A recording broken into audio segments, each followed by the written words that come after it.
పెళ్ళైనా పండగైనా వేడుక ఏదైనా పట్టుచీరల ప్రత్యేక వేదిక వారాహి సిల్క్స్.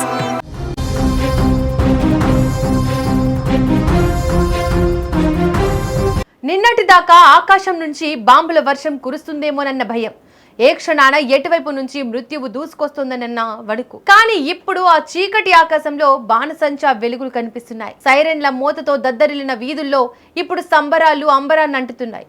అర్ధరాత్రి వేళ నిద్రపోతున్న నగరాలు ఒక్కసారిగా నిద్రలేచాయి.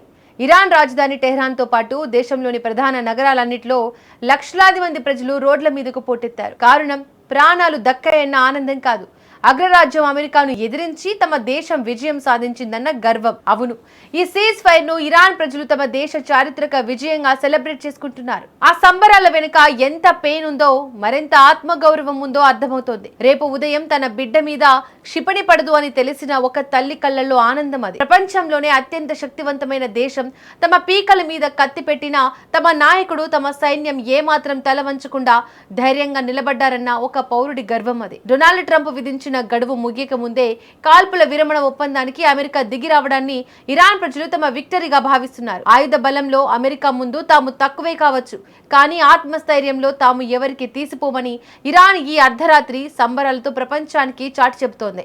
లక్షలాది గొంతుకలు ఒక్కటే నిన్నదిస్తున్నాయి. రోడ్లపై ఎటు చూసినా, ఎవరి నోట విన్నా ఒకటే మాట, death to Israel, death to America.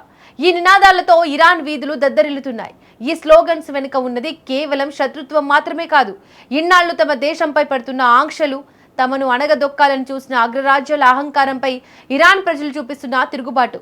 మేము ఎవరికీ భయపడం, మా మట్టి కోసం చివరి నెత్తురు బొట్టు దాకా పోరాడతామన్న కసి ఆ నినాదాల్లో స్పష్టంగా వినిపిస్తోంది. ట్రంప్ షరతులకు భయపడి ఒప్పందం చేసుకోలేదని, అమెరికానే తమ షరతులకు తలొగ్గిందని ఇరాన్ యువత రోడ్డెక్కి సంబరాలు చేసుకుంటోంది. యుద్ధం ఒక దేశాన్ని నాశనం చేస్తుందేమో, కానీ అదే యుద్ధం ఆ దేశ ప్రజలందరినీ ఒక్కటి చేస్తోంది అనడానికి ఇప్పుడు ఇరాన్ వీధుల్లో కనిపిస్తున్న ఈ దృశ్యాలు సజీవ సాక్ష్యం. ఇన్నాళ్లు అంతర్గత సమస్యలతో సతమతమైన ఇరాన్ ఇప్పుడు బయట శత్రువుల దాడితో ఒక ఉక్కు గోడలా తయారైంది. సైన్యంపై ఆ దేశ ప్రజలు పెట్టుకున్న నమ్మకానికి ఈ సంబరాలు అద్దం పడుతున్నాయి. ఏదేమైనా పశ్చిమాసియా చరిత్రలో ఇదొక మర్చిపోలేని రాత్రి.